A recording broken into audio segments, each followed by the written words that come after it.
Hey guys, so in today's video, I'm going to be discussing what I think are the 5 best condos in Midtown, or more specifically, the Yonge and Eglinton neighborhood. Now, if you're new here, welcome to Property Ladder. My name is Khushnaz and I'm a realtor here in Toronto. Whatever views or opinions I'm going to be expressing in this video are solely my own and based on my experience helping people buy, sell, and rent in the city. So Yonge and Eglinton, top 5 picks, let's go. First two on the list are 2181 and 2191 Yonge Street. Now, just at Yonge and Eglinton, south of the intersection, you'll find the Quantum 2 Towers by Minto. These are two high-rise condos that are among the most recognizable in the neighborhood. Built in 2008, the North Tower at 2191 rises 53 stories high with 555 units, while the South Tower at 2181 is 38 stories with about 335 units, standing 15 stories shorter with fewer suites but every bit as impressive. The layouts here are some of the best you can find in Midtown. Suites range from 630 square feet to 4100 square feet, with everything from one bedrooms to sprawling 3-bed plus dens available. Two beds or 2-bed plus dens in the building measure anywhere between 1200 to 1500 square feet, while the penthouses stretch between 3500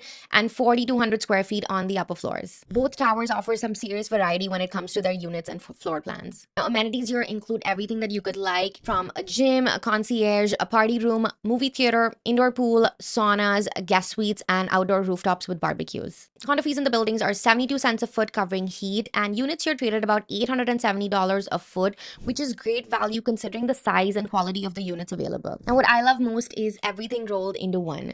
The layouts, the space, the management, the amenities, and the reasonable condo fees, all of which make it a highly desirable condo. Now, this building is extremely well run and management is excellent. When it comes to views from the higher floors, they're just incredible. South-facing units are unobstructed since the South Tower is shorter. West-facing units overlook Forest Hill, and the east-facing units look toward Mount Pleasant and Leaside. The variety of floor plans here is a complete 180 compared to the new condos being built. And I may be biased because, full disclaimer, I do live in this building. Literally everything you need is at your doorstep. Metro, Loblaws, Farm Boy, multiple LCBOs, Staples, Cineplex, restaurants, bars, everything you need is right there. And now with the upcoming new LRT at Yonge and Egg, whenever it is complete, will definitely be an upgrade and excellent for resale value as well as future rental potential. The area is also abundant in green spaces with Sherwood Park, the Mount Pleasant Cemetery, Eglinton Park, and a lot of other trails around here as well. If you're driving, you can get to the DVP from Bayview, the 401 through Allen Road, or then if you need the subway, the TTC is literally right across the street. Third on the list is 30 Roehampton Avenue. Now, just north of the Yonge and Eglinton intersection, on the corner of Yonge and Roehampton sits Minto 30 Row, which is a sleek 34-story condo, about 400 units that was built in 2016. Layouts here range from 550 to about 1600 square feet with a mix of 1 bedrooms, 1 plus dens, 2 bedrooms, and 2 plus dens. The finishes are high quality with hardwood floors, granite countertops, modern bathrooms, stainless steel full-sized appliances, and 10-foot ceilings with floor-to-ceiling windows that bring in a ton of natural light. Most units here come with kitchen islands and balconies, but the building also includes several townhouse-style units with 2-story floor plans. Now, penthouse units here aren't as large as the older towers, maxing out at about 1200 square feet, but they're smartly designed and extremely functional. The amenities the building offers are extensive as well. They have a full fitness center, a concierge, a party room, movie theater, steams, saunas, as well as a landscaped courtyard with barbecues. Now, condo fees are at about 80 cents a foot covering heat, with units here trading at about $975 a foot. What makes 30 Row stand out, along with the well-designed floor plans and the finishes, are definitely the views. They're panoramic in every direction. If you look east, the units here overlook the North Toronto School Field with unobstructed views.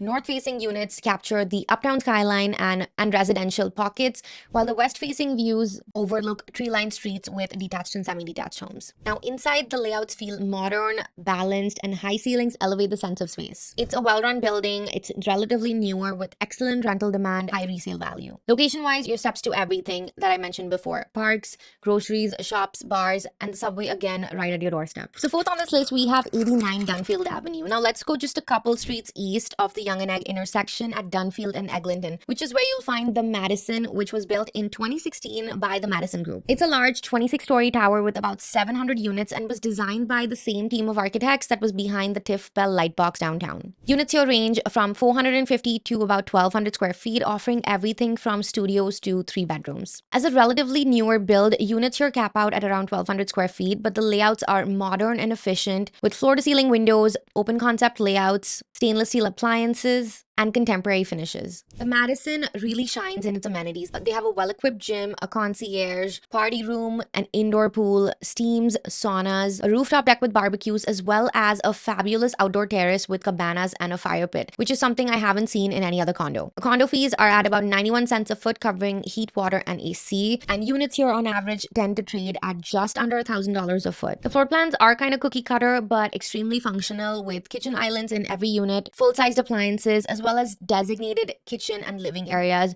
not like the new investor-focused condos we see with tiny appliances, almost no counter space, and random columns throughout the unit. The Madison is a high-rise condo that checks all the boxes. You also have a Loblaws and LCBO located right in the building. Management here is also known to be responsive and super communicative. Now, tucked just south of Clinton subway station, on a quiet lane, you'll find the Berwick, which is a boutique 17-story condo with about 220 units, built in 2015 by the Brown Group. Unit sizes here are generous and range from about 500 square feet to 2,800 square feet, with everything from studios to 2+ dens, plus 3 bedrooms in their townhouse collection. Now, many units here have split bedroom layouts, high ceilings, large kitchens with a lot of storage, and terraced balconies, some of them being over 500 square feet. Amenities are definitely more understated compared to the larger towers, but they're still solid. They have a gym, concierge, visitors parking, a party room, and a library. Condo fees average at about 75 cents a foot, covering heat, water, and AC,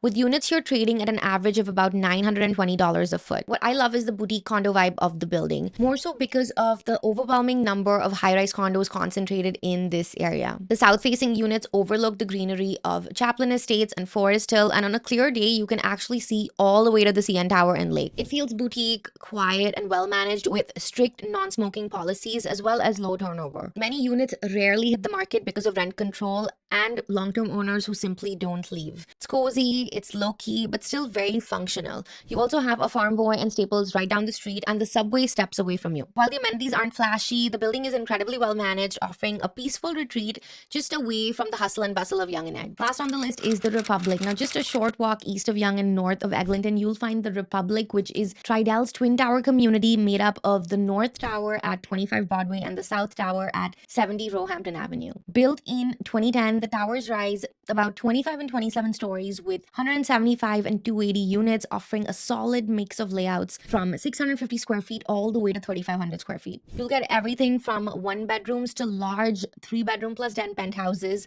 with floor plans that are surprisingly well thought out. They have split bedroom designs, proper kitchen and living areas, lots of storage, kitchens with full-sized appliances and islands, and even some smaller units that manage to fit up to 2 dens without feeling cramped. Now, the amenities here cover everything you'd expect from a Tridell build. They have a gym, concierge, ample visitors parking, party rooms, movie theaters, outdoor cabana lounges with barbecues, an indoor pool at the South Tower, steam room, sauna, and guest suites. Now, condo fees here sit around 75 cents a foot, covering heat, water, AC. And in terms of resale, pricing typically hovers around $900 a foot. What really makes the Republic stand out to me is the combination of space, practicality, and location. The west-facing units here look straight onto the North Toronto Collegiate School sports field, so you get wide open views instead of staring directly into another building. The layouts here feel like real homes. They're balanced, functional, and a huge step up from the tiny new build shoebox condos that we see going up everywhere else. Management here is excellent as well. The amenities are well kept and the turnover is incredibly low. Because the buildings are rent controlled, units here don't come up for rent too often,